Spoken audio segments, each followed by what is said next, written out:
চলো যাওয়া যাক। শর্টকাটে চিংড়ি মাছের মালাইকারি। প্রথমে আমরা লবণ হলুদ দিয়ে চিংড়ি মাছটা মাখিয়ে ভাজতে দিয়ে দিই।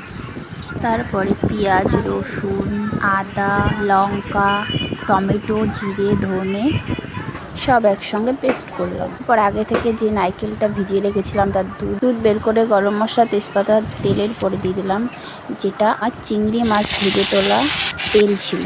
তারপরে সব মশলা দিয়ে হলুদ লবণ দিয়ে ভালো করে কষে নিলাম। কষে নিয়ে ভাজা চিংড়ি মাছগুলো দিয়ে দুধটা দিলাম, নারকেলের দুধটা। তারপরে মিশিয়ে আমি খানিক সময়ের জন্য ঢেকে রাখলাম। দেখো ঢাকার পরে কি সুন্দর একটা ফ্লেভার আসছে আর সুন্দর দেখতে লাগছে।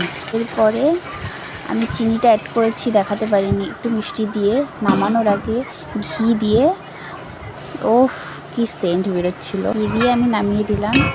ব্যাস আমার তৈরি শর্টকাটে চিংড়ি মাছের মালাইকারি।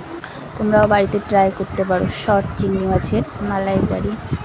আমার ভিডিওটা ভালো লাগলে একটু সাবস্ক্রাইব করে দিও আর একটা লাইক করতে ভুলো না।